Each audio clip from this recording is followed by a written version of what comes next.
Welcome to Durbania. I'm Durbin, and I'm gonna read way too much into Ghostbusters 1984. Who you gonna call? Let's go. Let's go. Oh. Did you want to? Sorry. I'll let you. Next time. I think watching Ghostbusters 1984 to do this reading way too much into may have been the first time I watched Ghostbusters as an adult. I used to watch that movie all the time as a kid, like my mom when I was a little kid, to keep me quiet and stuff. We had a VHS tape with all kinds of movies on it, and she would just pop that thing in the VCR and just hit play, and I'd just sit in front of it and watch. And Ghostbusters is one of those. I think I remember having really crazy, nightmarish type dreams about the Stay Puft Marshmallow Man, because it was just really freaky to have something that happy and that smiley and that, all puffy and cute, walking around destroying an entire city and being a, demonically possessed ghost from an ancient Babylonian god. Was it Babylonian?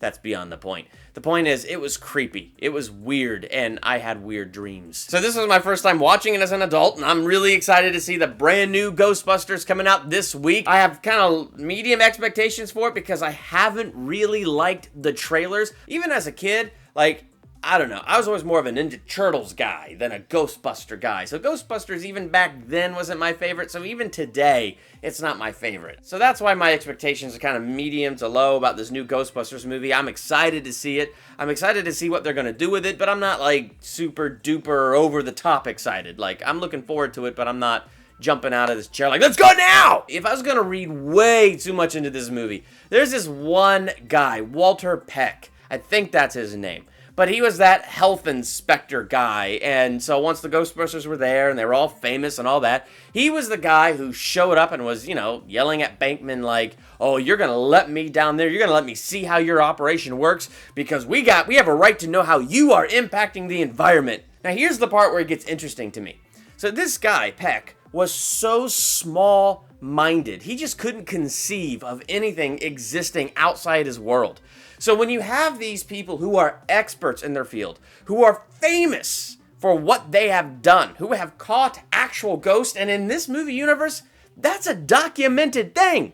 They caught these ghosts. They put them in the little red vault. But Peck just had this worldview and was just closed off to anything besides what he knew in his mind. And because of that, he said, shut down the power. And they're like, do not shut down the power. We will have some kind of weird cosmic supernatural seismic event because you're going to release everything we've captured. And he's like, you shut down the power. So they shut down the power and the ghosts explode out of that place. I mean, supernatural stuff all over the place. The whole city realizes what's going on here. But this guy, Peck, when he gets the Ghostbusters arrested because he still even refuses to believe what he's seeing. And then when they're standing in the mayor's office and they're explaining this great big supernatural event that's about to, unfold and all that stuff, there's Peck running in there saying, Mr. Mayor, you put them back in jail. These guys are an infringement of this environmental whatever. And because they didn't listen to me and because of their irresponsibility, we had that explosion over there. I mean, he was so laser focused. He just could not think outside his box. He could not think outside his world to the point that he couldn't even believe what he saw with his own eyes. But I think about that with me. How many times have I been that way? For instance, this is a simple thing, but my wife tells me to go get the butter out of the fridge. She says said butter is on the top shelf. So what do? I believe her. The butter is on the top shelf. I open the fridge door. Why? Why, I ask you, would I look anywhere other than the top shelf? And there's no butter. I'm searching. I've pulled things out of the fridge. I have emptied the top shelf. And there is no butter. This is how dedicated I am to finding this butter for my wife. I will empty that shelf, but there's no butter. So I put everything back and I tell her there's no butter. She opens the fridge. Not only is it on the second shelf, but it's right there in front where it's almost even falling off the edge of the shelf. I mean, it could not have been any closer to my face. Did I see it? No, because I was so laser focused on where I believed it had to be.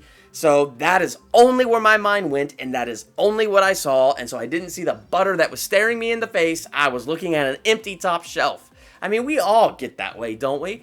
And I think even in my own life, in my walk with Jesus, I put God in this box. God, you have to operate this way. You have to do it according to my plan. And if it doesn't happen according to A, B, and C, well, then that's just nuts. But you see, God has this bigger imagination than me.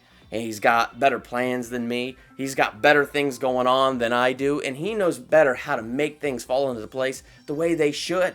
And it's always outside my box. And I find that when I keep that laser focus, like Walter Peck in Ghostbusters, I mean, I could be walking through a field of burning bushes still looking for a sign. I heard that in a song somewhere. Very poetic.